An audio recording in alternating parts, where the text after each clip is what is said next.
I am Josh. I am Banks, and this is Odd Places Going Viral, of course. Viral. Yeah. Josh, are you optimistic? Yes, What does that mean? always. What does that mean? That means I expect success. I expect things to go well. And Murphy can go fuck himself. That's what that means. Murphy's Law, right? What do you know about Murphy anyway? He used to really screw with me bad. Yeah. And then I realized I kept inviting him. So I was like, all right, I'm going to stop inviting you. All right. How did you invite Murphy into your life? Your life, right? You invited him into your life. Well, like we invite anything into our lives, we expect Murphy to show up. And as soon as you expect Murphy, then there he is. Murphy and his law, right? And Yeah. what is his law? His law is if anything can go wrong, it will. Is that it? At the worst possible time and in the worst possible way. That's the addendum to the law. That's the second law of Murphy. All right.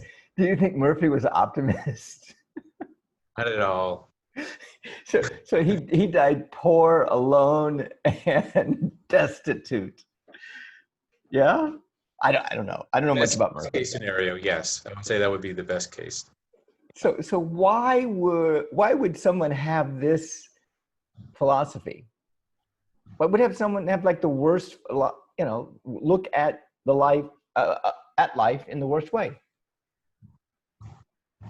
When you look at it that way, it doesn't make sense, right? It makes no sense why somebody would have that attitude, yet the majority of people, I think, have that attitude. I think it's a good attitude for people to have if you're the government and you want to keep them under control. You just kind of want to keep them distracted, whatever. It's a class attitude. All right. So you're saying government. How about just people in power? People in power want everybody else to have a pessimistic outlook so that they can be suppressed, I guess, or oppressed. Oppressed, and you don't want, when you're running a society, you don't want people sticking their head up too high. You don't want them like getting creative and like you don't want them rocking the boat. Running a society. Do define that. What do you mean running a society?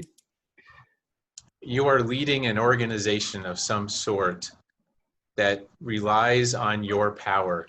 This could be a religion. This could be a Boy Scout troop. This could be a government. It could be all sorts of things. All right. I'm going to have to argue this. All right. Diversity, in my opinion, different thoughts, different minds, the more different, the better, can come up, my opinion, with the best solutions. So Absolutely. I'm on a board of 5, and I have an administrator, and I have, the board does, not me. I'm on a board of 5. I'm only the chairperson. I'm in the chairperson. There's 1 administrator, and there are 4 employees. And I do not want them to have Murphy's Law.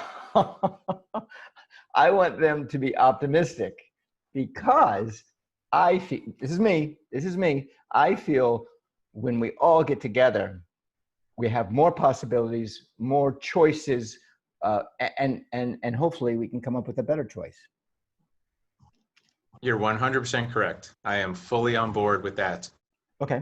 My only caveat is if you want to maintain power and control, you do not want creativity. You do not want the best solution. You want your solution. That's the definition of staying in control. Your solution is the only solution.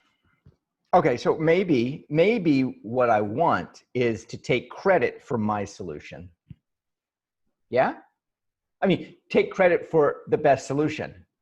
Let's say I'm the chairperson, I'm the leader, I'm the leader, and I get all these people to give me their ideas, and the one that is the best idea, I'm not saying I do this, I'm just saying I take credit for that idea.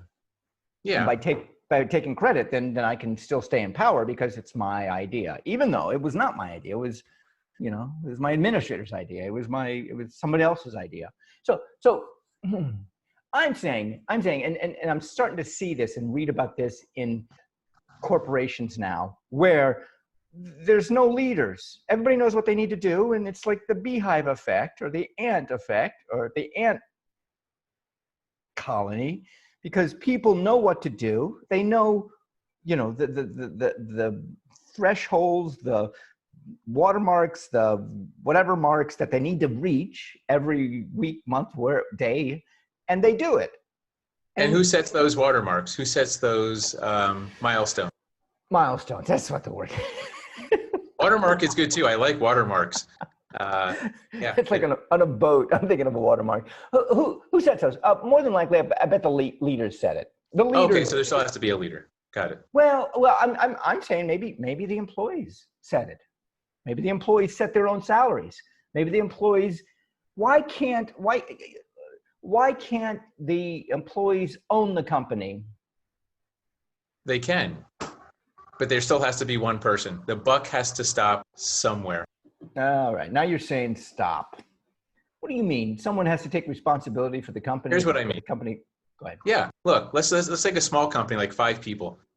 Each person has their own version, their own ideas of where the company should go. They're using their creativity. They're optimistic. They're all these great things. But at some point, someone's got to make a decision, which means one idea moves forward or pieces of each idea move forward, and the rest we don't. You can't do everyone's idea at the same time. Somebody's got to make a decision. I agree. So the leader, the chairperson, makes the decision. That's it. Okay. And everyone trusts the leader. You could vote on the leader. So this way everyone has a say in who the leader is. Right. This is how democracy is supposed to work, by the way. That's another whole story, which burn the damn ballot, right? Okay. Okay. All right. So yeah, this is how it works. And if the leader does not do the job, he or she gets voted out and a new leader takes over.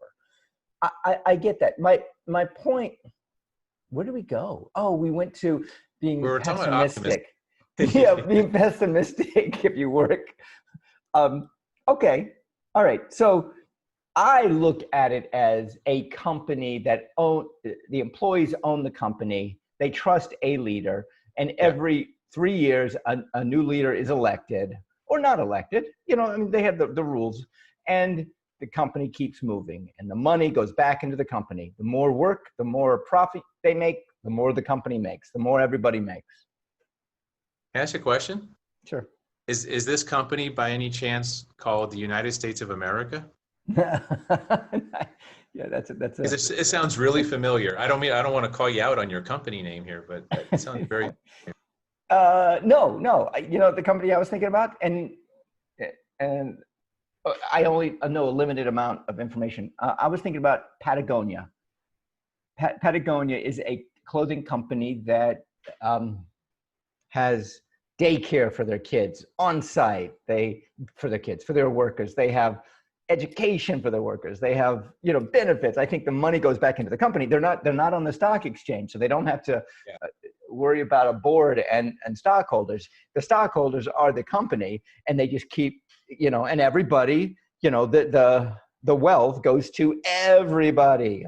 Granted, they have a leader. I think they just got a new leader now, and that is just like how it should be, and that will lift up.